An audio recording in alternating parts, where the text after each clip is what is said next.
Well, hold on. They're working on something to get you back so we can hear you, but you could hear everything I was saying just now. So 1 second. Oh, I see. You haven't gone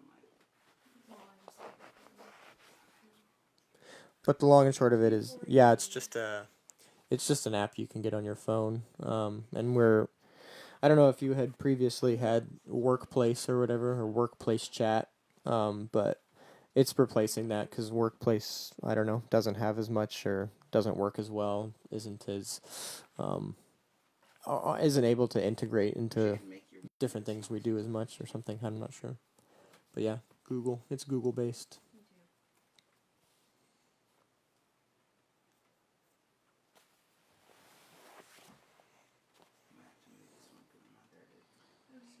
Yeah, I'll fix it.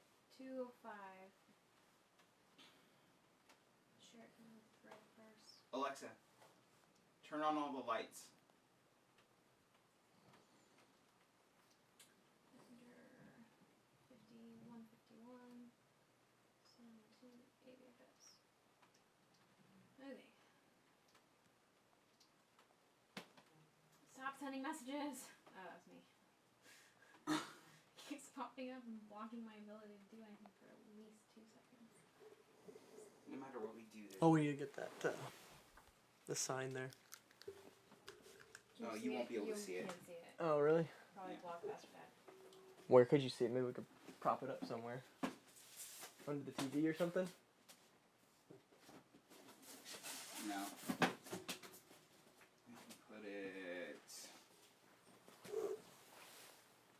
against the door.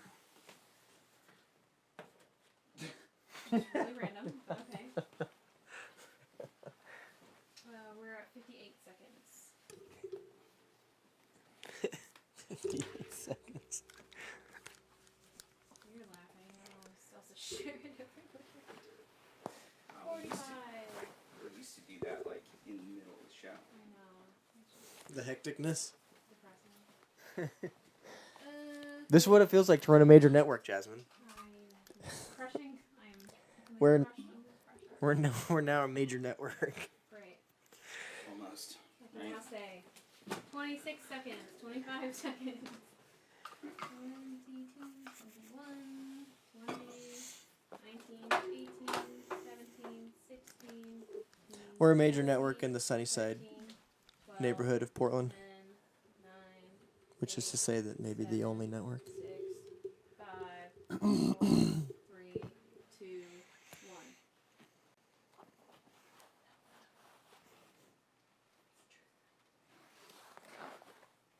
And did it run the whole thing? I can't hear anything. Can you hear it, Adam? You can't hear it either. What? You have the thing up though. The card. Okay, good. Yeah. Okay. Oh, it's showing sound. What sound is it showing? It's showing you talking.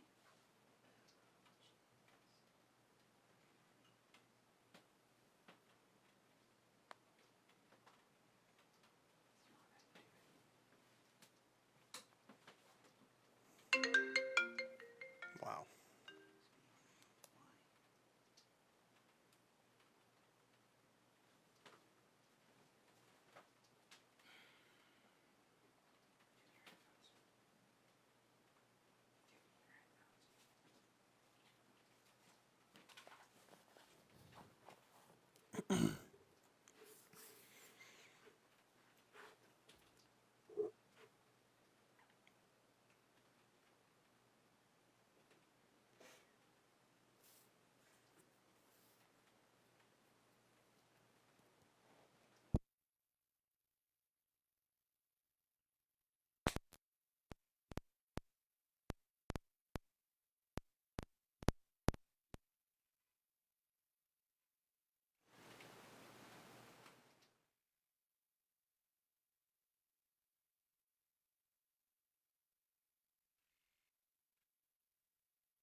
The views presented in this program are not meant to express the specific views of the Lafayette Bible Fellowship.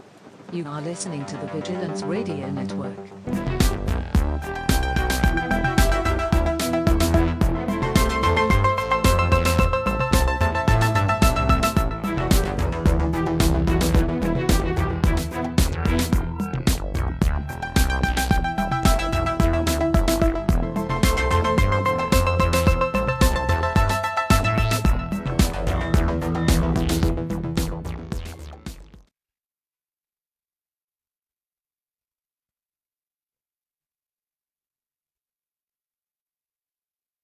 Okay, welcome back. Welcome back to the show, everyone. Welcome back to Culture Insanity. I'm a little heavy in my headphones, but yeah. What episode? We're at episode number 13, I believe. 12. 12. I don't know. These coronavirus times have us recording a lot and losing track, but I think we're at episode 12, if I'm not mistaken. Could be episode 13. But welcome back to the show, everyone. I think it's actually episode 11. No, it's 10. definitely. No way, it's 10.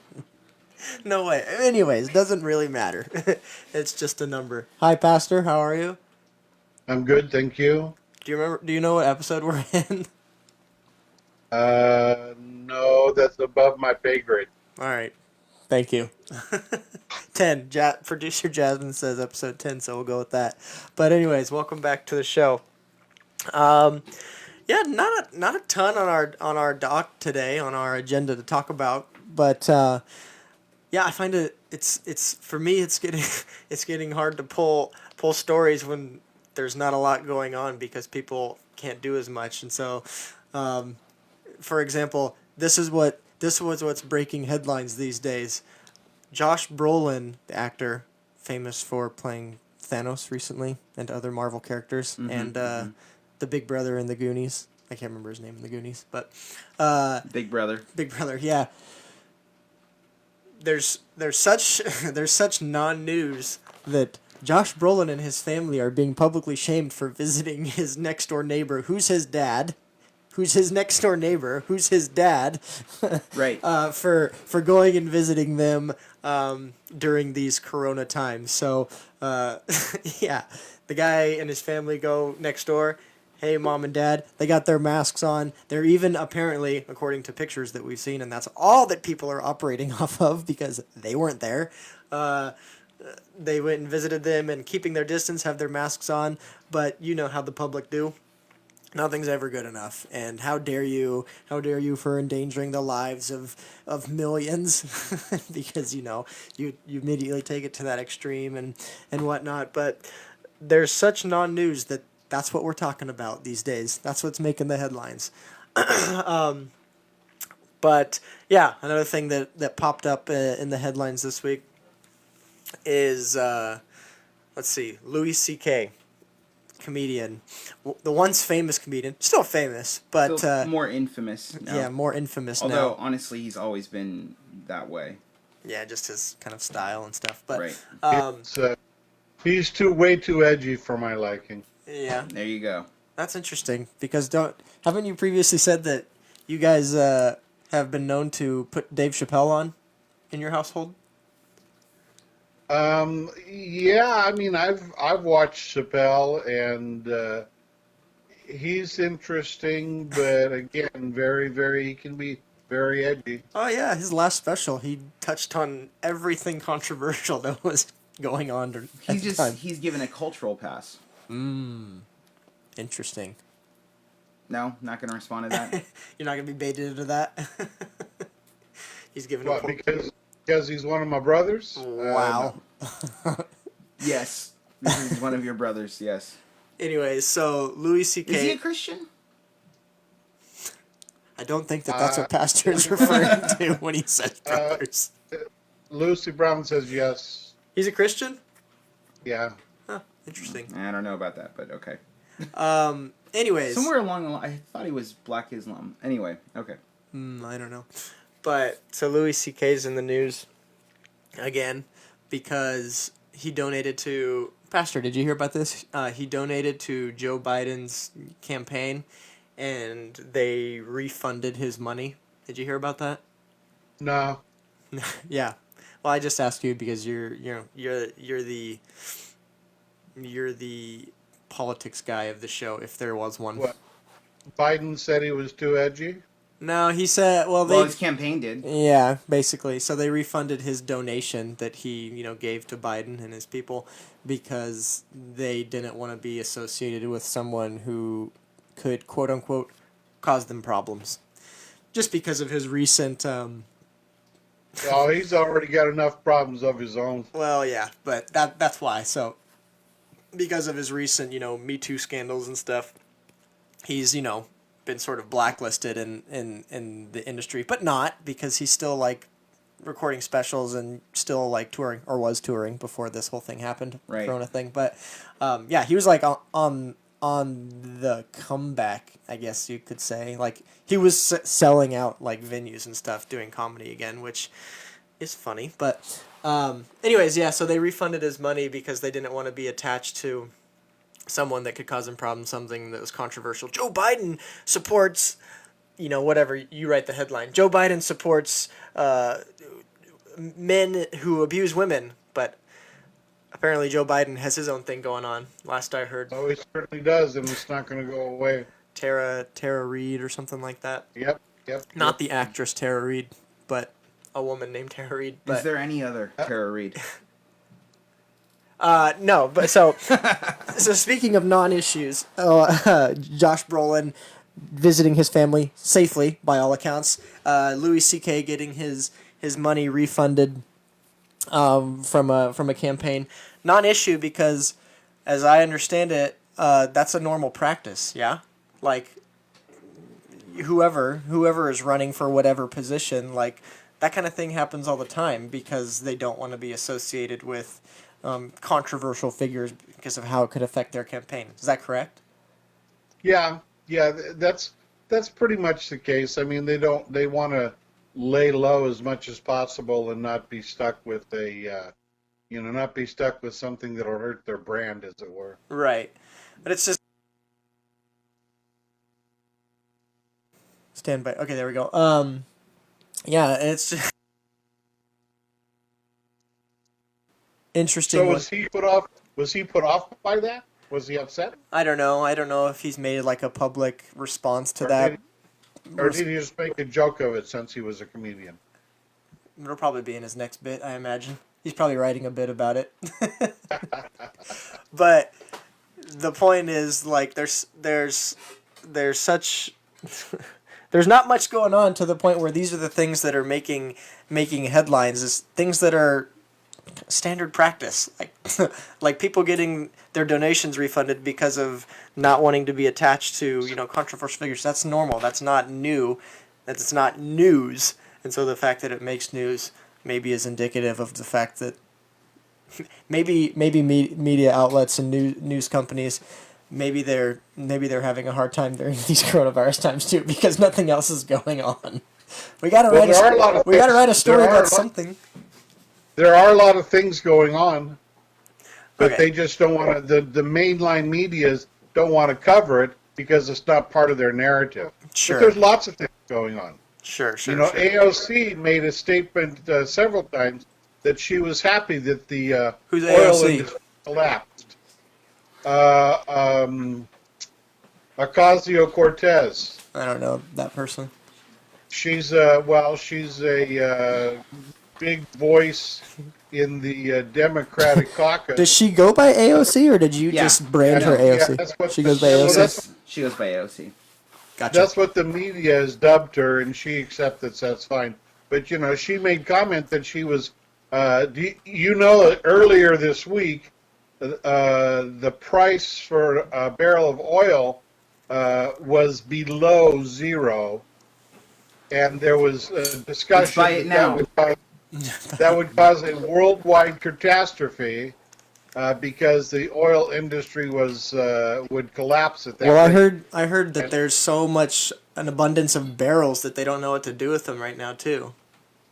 Well, it's a complicated economic issue, but the bottom line is that her comment to that was that she was glad that it was collapsing, and she wanted the oil industry to collapse because that serves her agenda.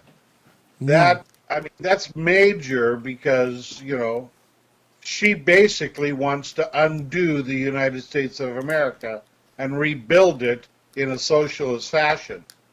And she wants to do, she's one of the authors of the New Green Deal. So yeah, there's lots of things going on in the world. It's just that the main media doesn't seek to cover it. I think that's super overly simplistic. I agree. She is overly simplistic. You know that's not what I said, nor what I meant. I know that's not what you said. I'm not but I'm not a big fan of AOC from what I've seen, but I think you're misrepresenting her, especially when you're talking about her intent to dismantle America and so on and so forth. She's an agent of chaos. She doesn't like. Oh, no. She doesn't like. No, she wants to destroy the United States. No. She wants to destroy the 1950s version of the United States. Clearly, as we understand our Constitution, Josh, our Constitution goes way back before 1950. I understand. She wants to destroy and kill. She wants something more akin to socialism, absolutely. But to say that she let doesn't. me just tell you, making the statement that she wants the oil industry to collapse so that we can rebuild everything according to her New Deal. That's huge. But that's also not the statement. Yeah. Josh, pull it up and look at it. That's exactly what she said. I've read what she said. That's not the statement, and she doesn't want the oil industry to collapse so that she can rebuild it under her New Deal, as if that's like the standard. She wants the oil industry to collapse because the oil industry is bad for the world. And that's true. And she thinks that the New Deal, the Green New Deal, is the way in which to rebuild things. I disagree with her about the Green New Deal. I don't disagree with her about the oil industry. And I do agree with her that there needs to be a revolution if things are going to continue in any sort of meaningful way. But I think that you're just being... I think that you're being way over the top in how you're presenting her. I don't think so. I've watched her for the last several years and how she deals with things. Well, But coming from an economist position and somebody who teaches people about economics, she hasn't a clue about the oil industry and what it does or doesn't do. All right. Back to culture. So your point is taken. The mass media doesn't want to cover things that aren't outside their agenda, and so they're producing things that aren't actual news in terms of popular culture and that part of our world and our culture and stuff. Which is not new, They've always I mean, they don't want to even talk about Biden and his hands all over people, but they're kind of being forced to. Well, with his Me Too movement. Well, okay, it's not Biden's Me Too movement, but with the Louis C.K. Oh no, he's caught up in it though. It's not his movement. Again, back to what we were talking about with Louis C.K. That's exactly the reason why they don't want to talk. That's exactly the reason why they kick his donation out, because Louis C.K. is was indicted by the Me Too movement. And Biden doesn't want to be associated with that. And the fact that he's already embroiled in his own thing, to be connected to someone who publicly admitted, and about the things that he did, only sort of fans the flames of his own issue that he's trying to defend. Right. Because he hasn't been found guilty of that.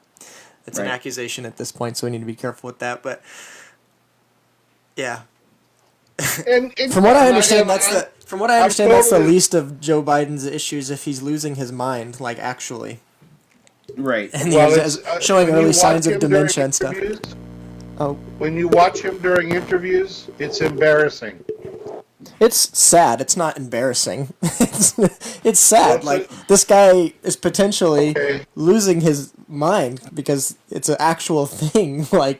So I mean, to call it embarrassing seems harsh, but I agree. I'm gonna share a moment of vulnerability. You have dementia? I'm embarrassed for him. That's not vulnerable. Are you not? It's borderline gossip for the record, but are you not in the same breath embarrassed for the way that Trump answers questions? He's suggesting people try household cleaning products. Totally different. If you listen to President Trump and you listen to how he answers questions, he has a particular style, and the media enjoys taking him out of context. But you have to listen to the whole context of things. Joe Biden, when he tries to stay on a subject, he gets so confused as to where he is, he doesn't even sometimes know what time of day it is or where he's at. But that's not embarrassing. It's embarrassing. It's not embarrassing. What's embarrassing is that they put him in front of people, and I mean, the man has dementia. He can't even keep things straight in his mind. I don't know. If you have a style, that you I'm choose, embarrassed for him. if you have a style that you choose to use that doesn't work well with people and sort of paints you in a odd way, that's way more embarrassing than if you have dementia. Like maybe I don't know if you're embarrassed for the Democratic Party that they would do that. Maybe that would be embarrassing.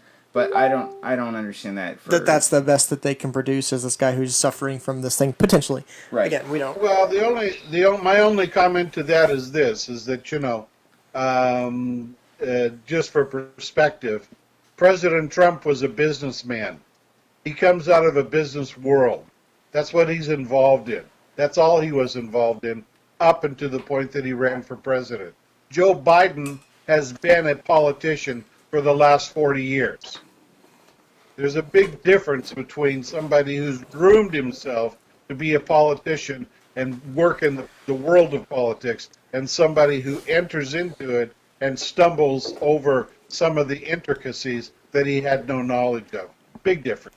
All right, so to our audience who is hopefully watching, this is actually a decent segue into the main article which we're talking about today in terms of, I don't know how to say it, but in terms of being prejudiced toward people with ailments, potentially.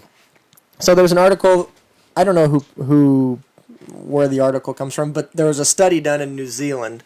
I know that is a university in New Zealand. I can't pronounce the name of it, but a university in New Zealand did a study on people. How do you put it? From the Daily Mail. The Daily Mail, which pinch of salt always with the Daily Mail.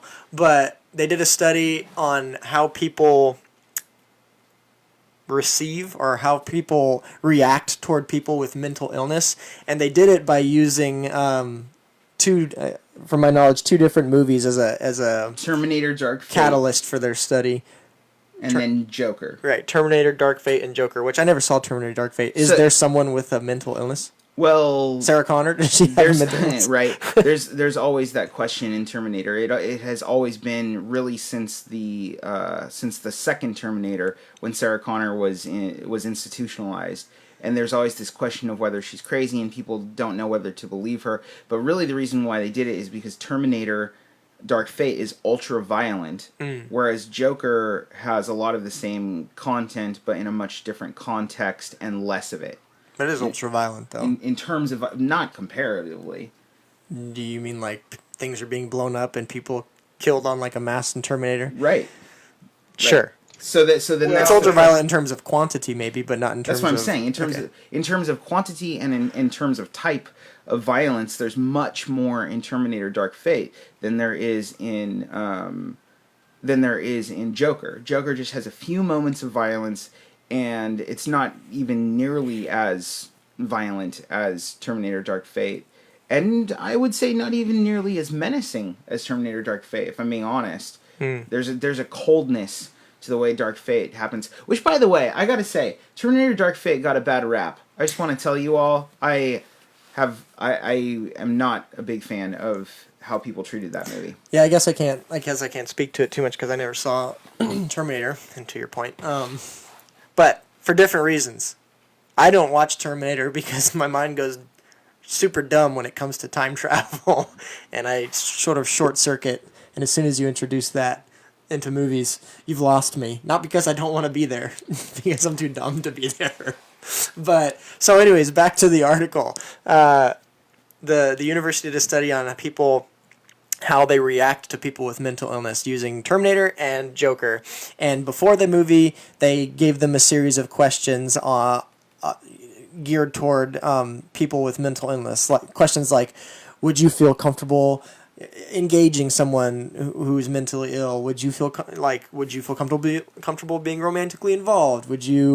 come up to a person on the street and, whatever, questions like that. And there's a whole list of them. They're not in front of me, but so they did this study and asked people those questions, and then they sent them into these movies as the sort of, what do you call that in an experiment when you use something is a catalyst? Is that the like a double-blind experiment or whatever? Sure, I don't know, but they use this as their mechanism for their experiment, and then so they watched the movies Joker and Terminator, and then they came out and gave them the same study, and they saw an increase in numbers. An increase. However it was an increase in people who were uncomfortable by a decent percentage, and then after watching Joker, and less people who were uncomfortable after watching Terminator. Is that how that read? I couldn't track it really. Yeah, there was a little bit of technicality to it, but Yeah. that's basically how it read. And So it's to your point that people that are watching Joker are more triggered than people that are watching Terminator, despite despite having ultraviolence. Okay, gotcha. So anyways, yeah, they saw an uptick or a downtick, depending on the movie, in how people react toward mental illness. Why are we talking about this? What's the point? That's a good question. Joe Biden? Is that what you're? Is that what products We're not talking about. No, I want to get off. Well, yes, that is the segue that Adam used, talking about mental illness and being prejudiced. Although I don't know that dementia I would consider the same thing as. Isn't it exactly a mental illness? That's exactly what it is. It's more like mental deterioration. Right. It's a. Well, I would just point out that in the two examples thing that were given in order to see what the public's reaction was, is that these are wide and varied mental conditions that the layman, the normal layperson, has no idea or understanding of, and their reaction is more or less a gut reaction. That's what they're looking at. Joker's a sociopath. And just for my own understanding, what are the mental things going on in Terminator? This woman was visited by a future machine. So is that like? If you look at history, you'll find that that claiming that somebody has a mental illness because they go against the norm of things, or they have to see things that other people don't, and putting them in a mental institution to silence them, has a long and rich history to it. And I would put Sarah Connor in that realm of things. Right. That's got a long, rich history of that happening to individuals over the course of time. Right. Okay, so getting back to the article that. My point is that's way different than a sociopath as what Joker is. Right. I see. Okay. Right, and that was kind of where I was going to, was, and I was being jokey about it, no pun intended, but you have one character who's seemingly grounded in more reality, I guess, would be the interpretation, but the other character is, what she's dealing with in her story is, machines came to take over the world, and she was an integral figure in that, and so, she's potentially lost her mind through those events, but... So maybe that's why. Maybe that's why people are more whatever toward Joker, because Joker is quote unquote more real. And so people see that and are, affected by that and then become prejudiced toward people with mental illness. But yeah, the point is, the point of the study was to show that people are affected through media and what the media presents to them. And so I just wanted to get our thoughts on that. I don't have a pointed question on that, but yeah, how can I ask a question for that, toward that end? But is that a concerning thing that we are so easily influenced by our inputs that, it will affect how we deal with people? And that's a key, I want to emphasize that too, that's a key component, how we deal with people, not like machines or whatever, because people with suffering from whatever it is, and that could potentially be a whole can of worms right there, but suffering from mental illness, which of course, whatever. bear with me. Well, Shutter to use, but we've skirted this issue before, my position is that we what do you yes, we as in who are you referring to? us in discussion, but in a Okay. different light. Okay. But we've skirted the issue before when I've shared before, and Josh and I have talked a little bit about the fact that media and the producers of media clearly know that they have an influence on society's thinking. And Right. at one point, they were surreptitious. Remember the word surreptitious. They were secretive about knowing Was that a what they were doing and how they went about it. Now they're overt. They just outright tell you our goal is to influence society through what we produce, and that not only applies to movie and that genre of media, but that even now, if you look at the last 5 years, I would say, with news media, it used to be that an anchor of a news program just told you what was happening, and clearly now we have anchors that seek to sway people by putting their own twists on what they think is in the news. Do you blame them for that though? Well, it's an attribute of the changing of culture, but yeah, I do. Like, I do. do you really do. think that we've always had impartial news, and now something's changed? You mean as long as it's been around since the 30s and 40s? Sure. I think that when you look at old school broadcasters like, now I'm dating myself, forgive me, but like Walter Cronkite, and going back, Math. Oh, we got you paused somehow. I don't know. We lost you. On track. We lost you. You said Matthew or something? I said they tried as much as possible to stay on track. Now you listen to these commentators, and they flat out lie in order to carry out their own narrative. And I don't disagree with you about that there are people who do that or make up quote unquote fake news or whatever. But the idea that human beings can be without bias, I think, is a bias.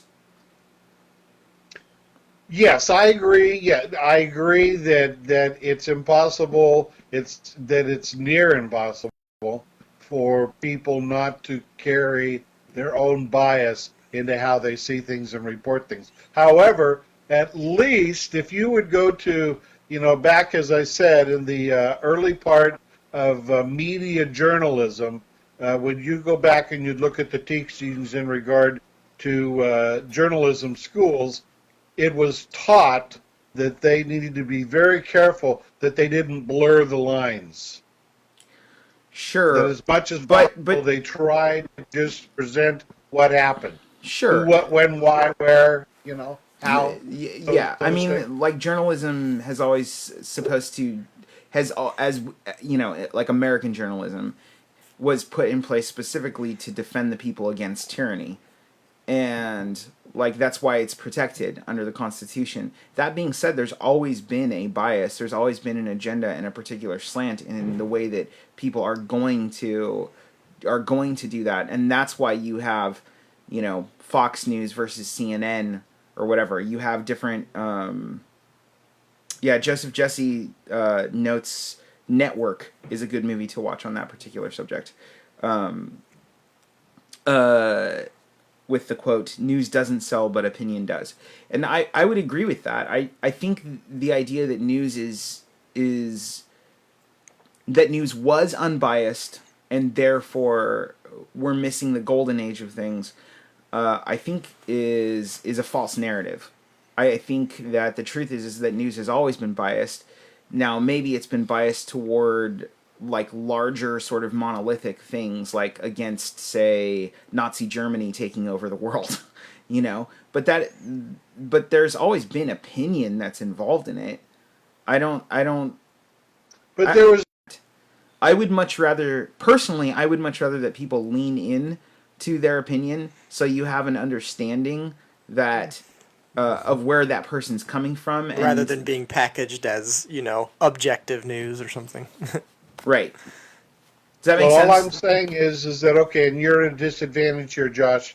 You also, Adam. You were not around when they were actually doing it the way that I'm describing. So Well, when I neither was- were you, because the way you're describing didn't exist.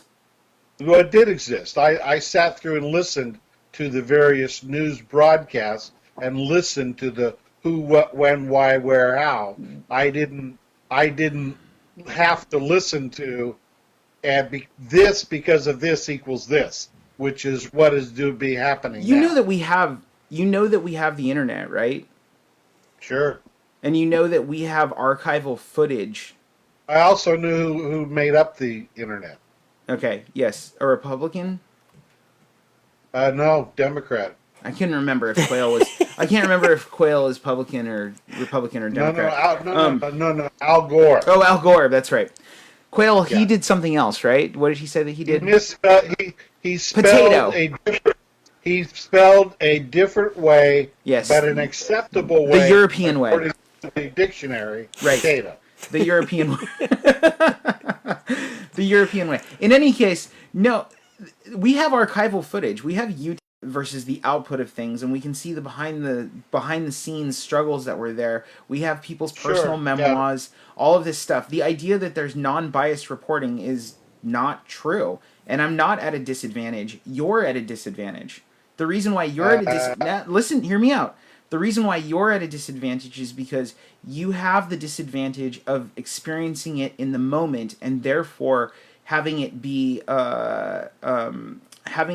solidified into your brain as to what was happening, as opposed to somebody like me that's an outside observer of your time period, being able to look at all the facts with no bias. Well, there may be some truth to that, Josh, but I would just say this, that because I'm such a progressive individual, I have learned, first of all, when I was a young man, a very young man, younger than both of you, I didn't care what the news was. I was making my own news, riding my motorcycle, doing what I need to do. I'm making But my own news. It's only when I got older and had to really deal with news that I had to learn to do what you're doing. And so I had to be very careful about what I ingested and analyze it, and to be able to come up with some sort of a position to stand on. And it's more and more difficult today because of all the voices that are out there. So here's a quote from Joe. Joe's pretty heavy on the thread right now. But here's a quote that he from Baz Luhrmann, which I think comes from 1999, because I remember it being used in my graduation. But Baz Luhrmann does this spoken word sort of song sort of thing. Gosh, what is it? Remember the Sunscreen? I want to say it's called Remember the Sunscreen. But anyway, this is what he says back in 1999, if my memory serves me well. Accept certain inalienable truths, prices will rise, politicians will philander, you too will get old, and when you do, you'll fantasize that when you were young, prices were reasonable, politicians were noble, and children respected their elders. And that was, 21 years ago. 20 years ago, and I think that is a price. And the way that I commentate on things is 100% informed by my Christian worldview, which is 100% biased that Jesus Christ is God in the flesh. That is 100% what I believe. It does 100% inform my worldview. And if you don't like it, then I guess, we're at an impasse, because that's always going to be the position that I'm coming from. And I have no problem with, from this standpoint, I have no problem with a news network like, say, CBN? Is that what it is? CBN? The Christian Broadcasting Network? Yeah. Yeah. I'm not, so hold on. I'm not a big fan of CBN. but I have no problem with them being biased in that way. And I wish that, Fox would stop presenting itself as unbiased, and CNN would stop presenting itself as unbiased, and all of these different, and just tell the truth. Well, I don't think it really matters what they present themselves anymore. There's such a stigma attached to both of them that anyone that is, a thinking person knows what they can expect when they go to Fox and what they can expect when they go to CNN, and they'll just reject one or the other depending on what they want in terms of informing their own bias. That's why I like. I don't agree with everything he has to say, but I like Ben Shapiro specifically because he is equal opportunity. He has his position, and he's very clear that his position is informed by his Judaism. Like okay, cool. Now I know who I'm listening to. Mm-hmm. So I'm curious for those that make such an assertion as you did That I did. Yeah, you just did. Which one? I made many assertions. Yeah, in regard to Fox News. That it's not unbiased. Oh, no, well, I would point. How much do you watch Fox News? I don't need to. You know why? Oh. All right, here we're gonna go. Okay, don't use that sort of logic. It's a logical fallacy. Tell me that cocaine is. It's not a logical fallacy. Yes, it is. Tell me that cocaine is okay for you. Tell me that having an affair is okay for you. These are things that I assume that you haven't participated in. How do you know that they're not okay for you? Because of what Scripture has to say. Oh, and what does Scripture have to say about humans? It says that they're evil and that they come out of the womb wanting to tell lies.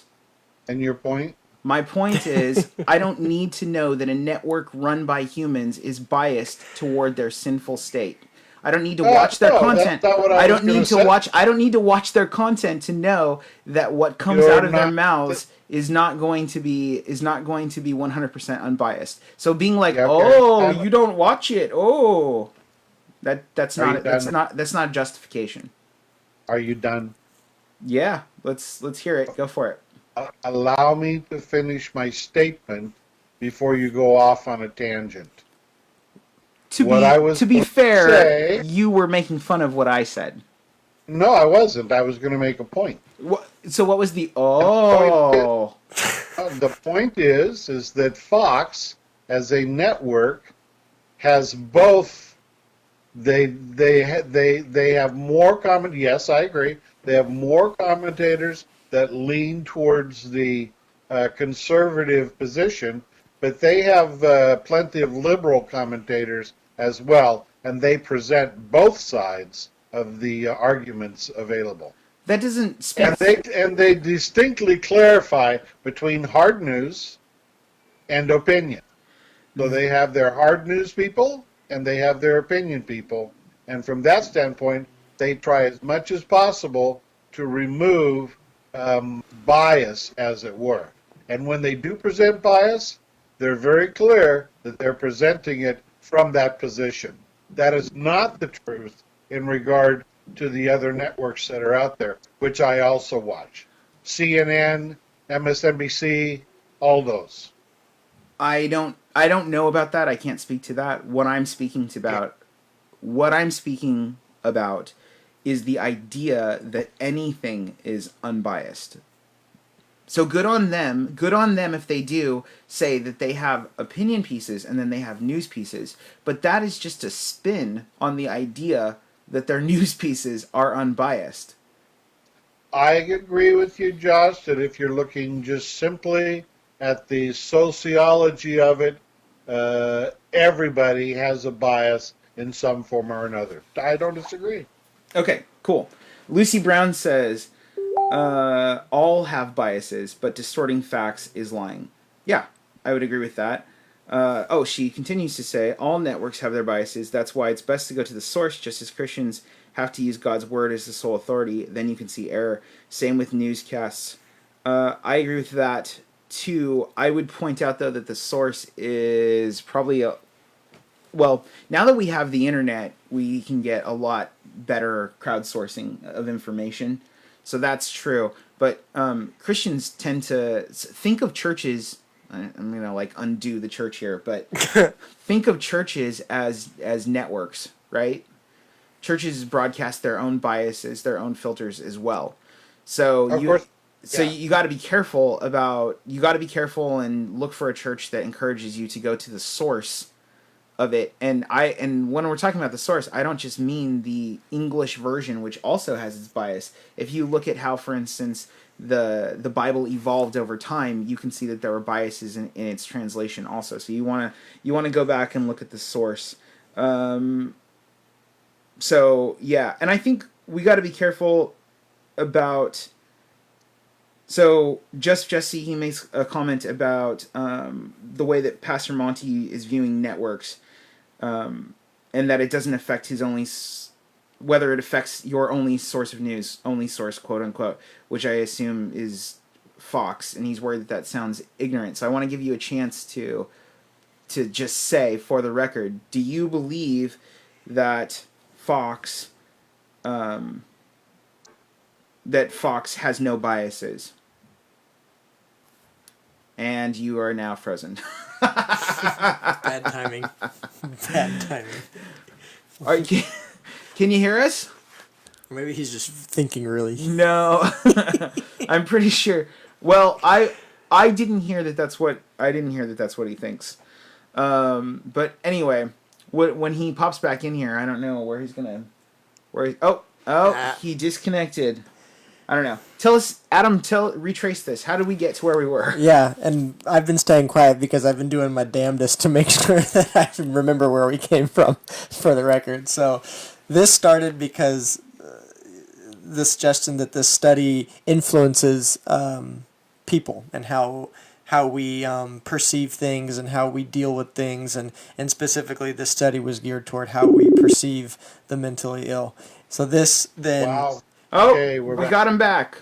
Okay, finish what you're saying, Adam. So hold on. Adam's kind of recapping. Go ahead, Adam, go ahead. Adam's recapping where we're at. So we got into this whole news discussion because you were saying... So we were going from the article, which was suggesting that what people take in influences how they perceive things, whether they be people, events, things, whatever.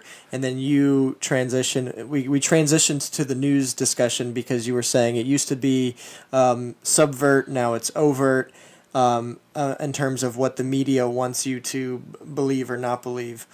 So I just want to ask the question then, based on the study that was done and how people, through the numbers, and I don't remember in the article how big the study was, so I don't know like what the sample size was and if it's like a good study or not. Yeah. You can't make a study and do 10 people and say it's a good study, it's foolproof. But are you suggesting that the media wants people to perceive people, in this case, and it could be anything, but in this case it was, movies that are dealing with people with mental issues of some kind.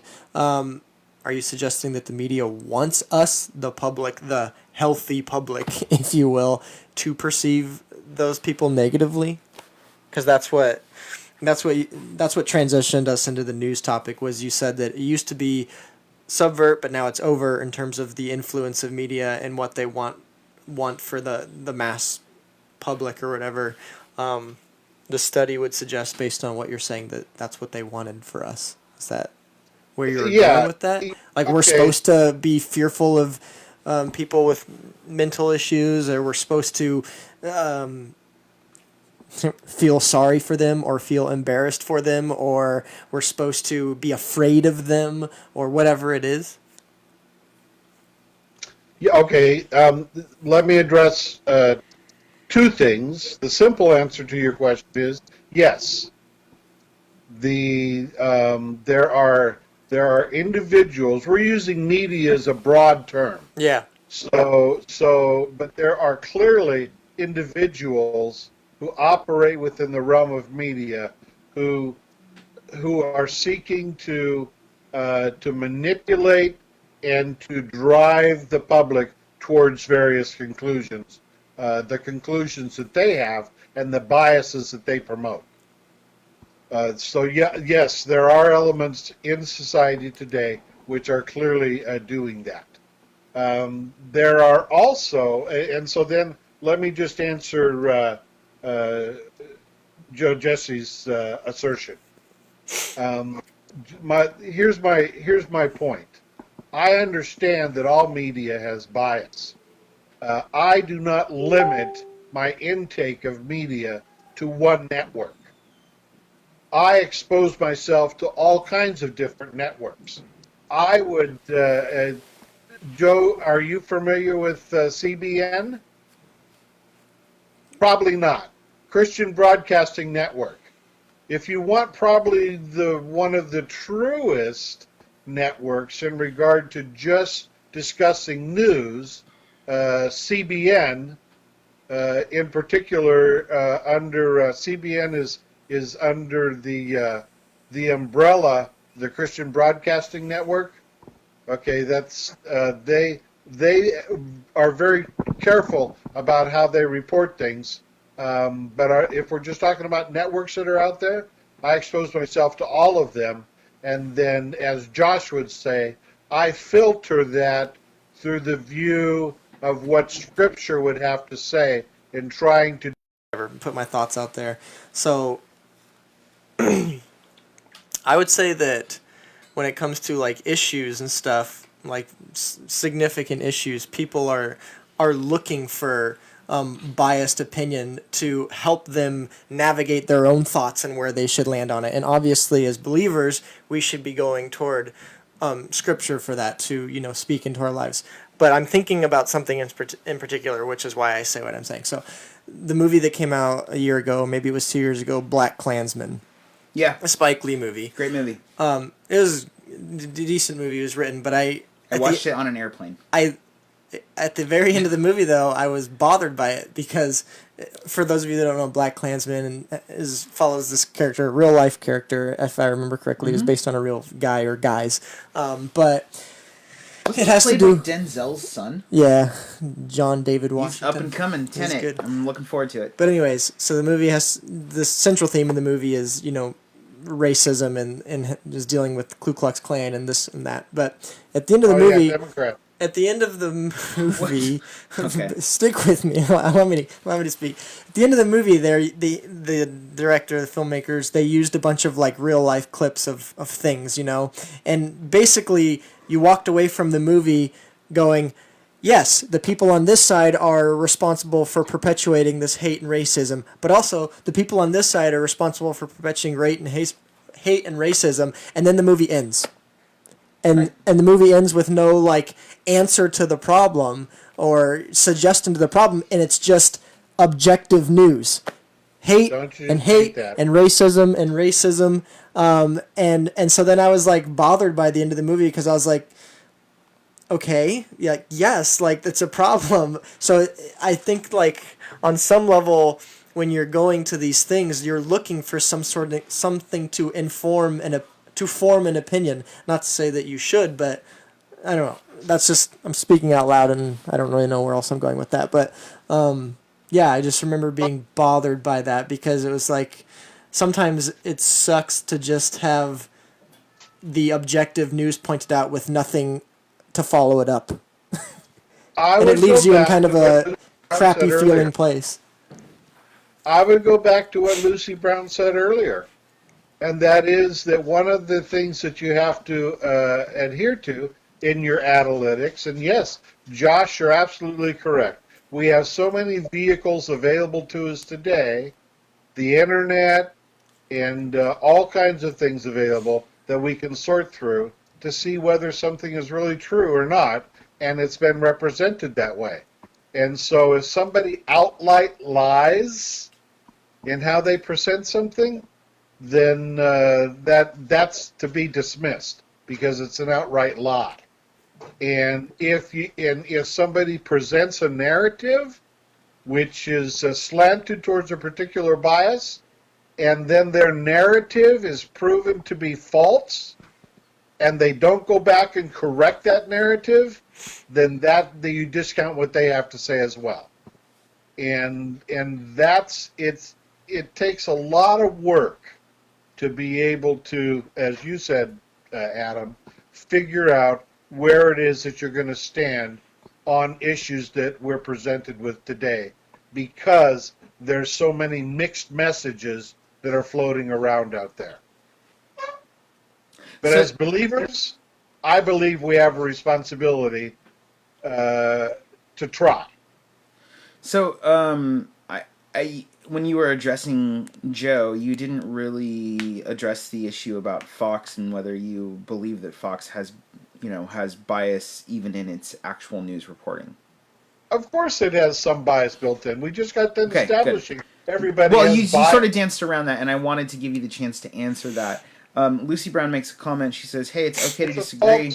It's a false narrative that Joe Jesse is trying to present. Okay. Lucy Brown says, "Hey, it's okay to disagree, but judging as to one's intelligence or ignorance, because that was the words that Joe used in the comment, is not helpful to an honest and intelligent conversation. Just saying." I feel like there's a lot of just saying in there, not just with Lucy Brown, but also with Joe's comment.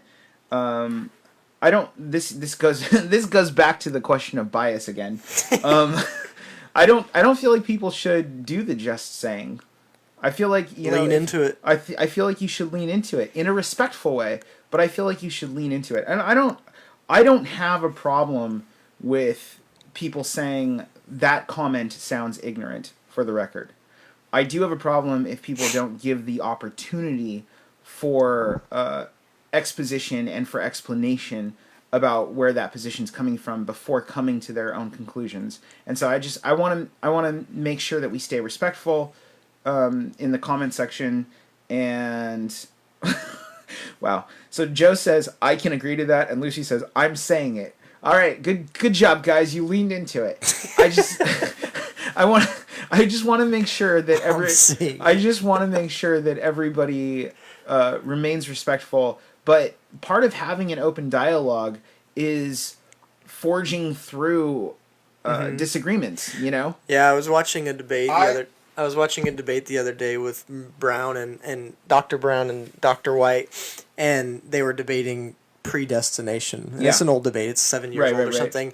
But they're both overweight, and now they're like super skinny. Yeah, totally. Well, yeah. Anyways, but it's interesting because they're like passionately defending their position on the issue, and it's interesting that you can do that. Like passionately disagree about something and feel like the implications of your disagreement are far reaching. Right. But then these guys also have teamed up to defend greater issues even, and so they were like passionately on the same side, and it's just it's something to strive for. Is my point. I agree. And one of the things that is lost. Sorry, I'm listening to the comments or watching the comments. Joe says, "I love Pastor Monty and respect him in that order." Thanks for the love, Joe. I agree 100% that okay. Here's what I agree to, is that my observation is that over the last probably 40 years in particular, the art of dialogue and debate has been diminishing in our society. At least popularly. Yeah, and so we have people that present a particular narrative on where they're coming from, and instead of then opening debate for discussing whether there's value or not to that narrative, there are many people in society today, in the media and in other places, that simply shut down any discussion that doesn't follow their narrative. Sure. And that's not healthy. Right, and there's a lot of reasons they do that, but yeah, and they have also taught a generation, the younger generation, to not be able to handle those things, and that's how you have that snowflake culture, with snowplow parents and snowplow media. Yeah, and so they resort to things like ad hominem attacks and various mechanisms to shut down what could be what is, in my opinion, a necessary, healthy process oftentimes in coming to the position that you need to. Yeah. Yeah. Yeah, I've had, what I considered to be conversations with people in my life, just conversations and consider this type, points that I've put out there, and Yeah. they've been taken as attacks, and even to the point where people have walked away because they were so offended, but because they thought because I disagreed with them and I was willing to say, consider this, or you believe this, but what about this part of what you believe? And then they're like, like they just they think Right. they think I'm personally attacking them, and it's just interesting how bad people are at just dialoguing, Yeah. and interpreting passionate dialogue as some like hate or something. It's sad, Yeah, but so what happens with me is when I watch things that happen in the media, let's just take an event. When I watch an event that happens in the media, I listen to the various reports that are coming out as about what we know as much as possible about the event. And then I listen to the various uh, biases which are present and the narratives that are being spun off of those biases. And then I look to see how those things stand up against the evidence that is presented as to what happened in regard to that event.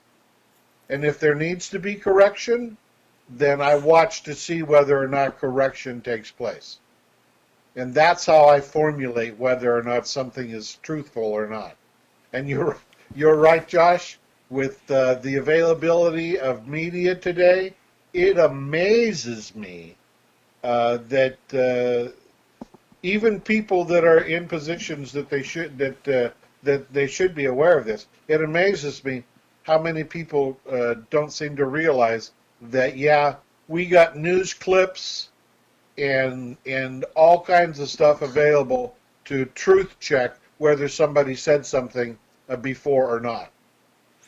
Well, I think part of the issue is, and I think you didn't even state it in your process, which sort of gives credence to what I'm about to say. But part of the issue is that people always come with pre-bias to a situation, and they judge things against their history, they judge things against their education, they judge things against the culture in which they grew up in, they judge things against their life experiences.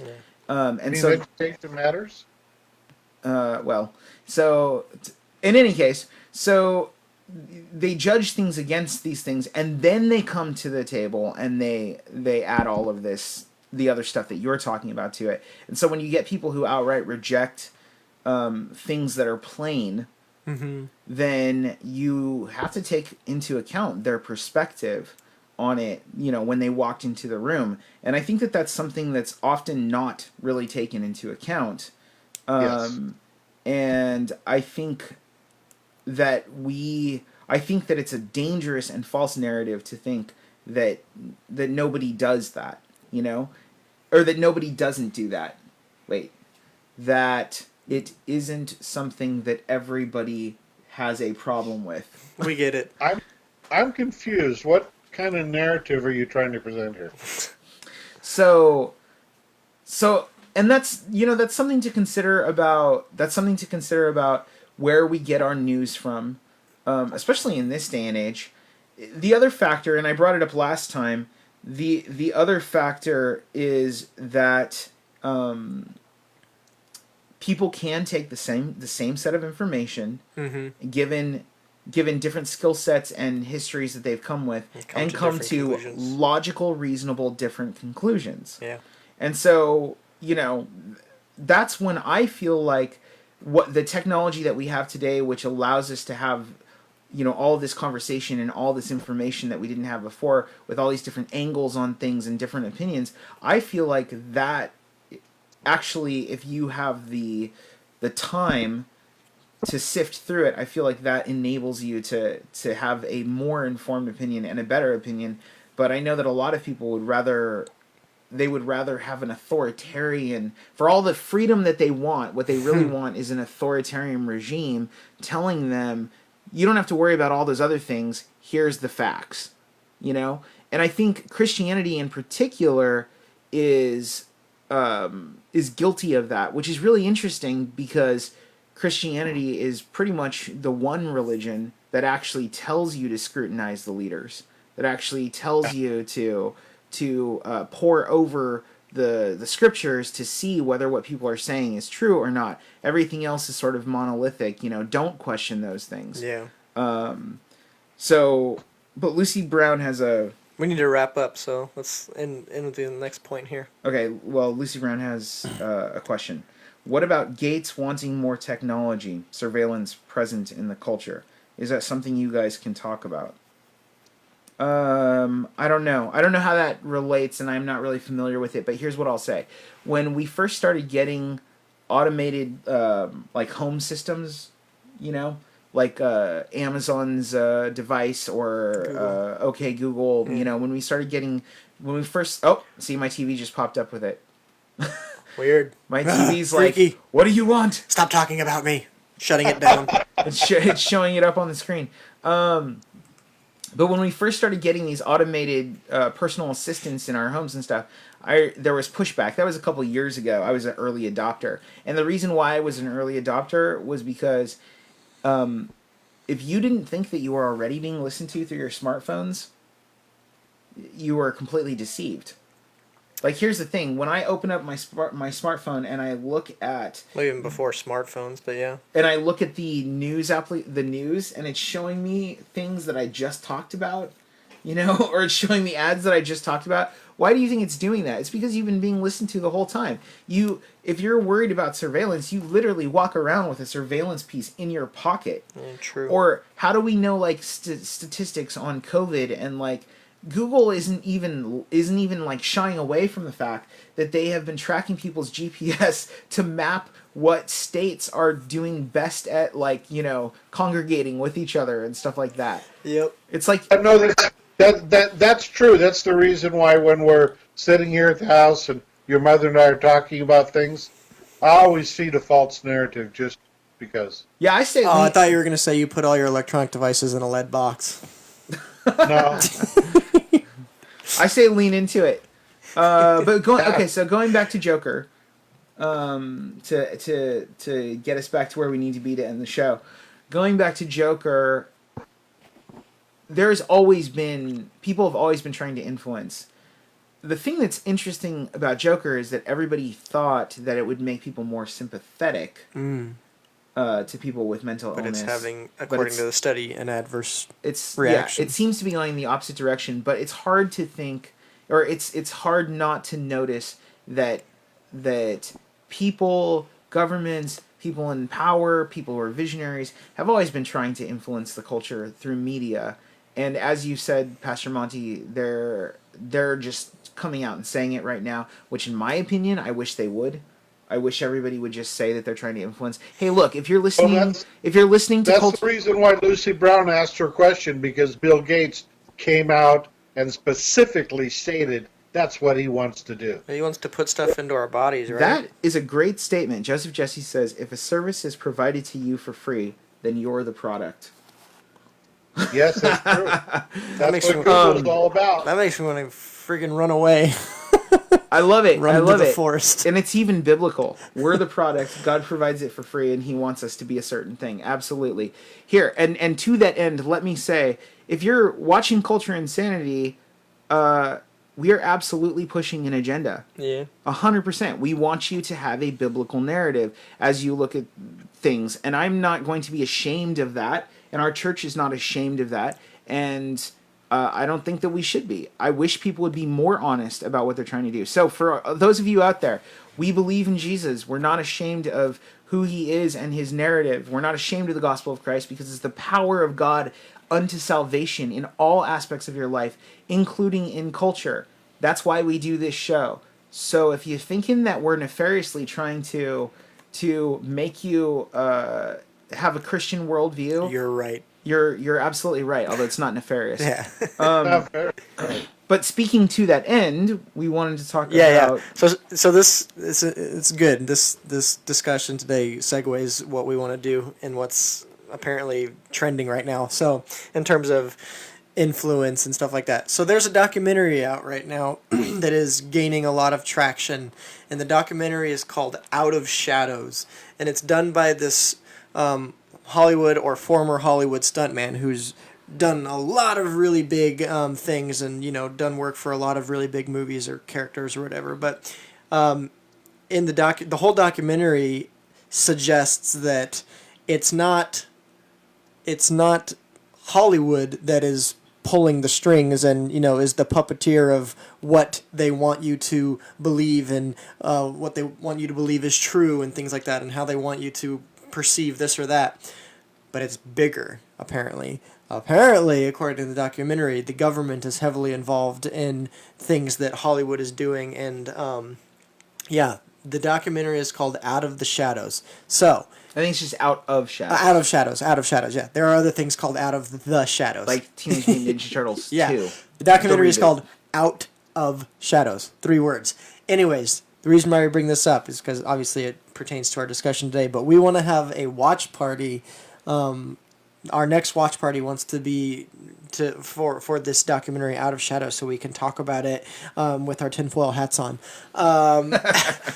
But it seems interesting. Maybe Josh can post a trailer for it in the comments or something. But we're thinking on Wednesday evening we want to do that. So we're going to look into that, and hopefully it's something we can do via Facebook so that you guys can just come here for that. If not, stay tuned for details of how that will look. But our next watch party for that was going to be officially Wednesday evening. My guess is somewhere around the 8 o'clock hour. But obviously come to our page and look for details and for that in terms of solidifying that so we can watch it together. It looks like a really interesting documentary. I highly encourage you to watch a trailer. We are not conspiracy theorists, but it is interesting. And documentaries are apparently really popular right now. Ask Joe Exotic. Anyways, I think that's it for today. Do you guys have anything else you want to say before we close out? No, I'm good. Just, continue to be open and honest with each other, but in love. In love, exactly. All right, guys, Yeah, so... love you both. Exactly. All right, so we'll see you Wednesday for our watch party. Look for details on our page for that. So yeah, till next time. We're out. See you guys. The views presented in this program are not meant to express the specific views of the Lafayette Bible Fellowship. You are listening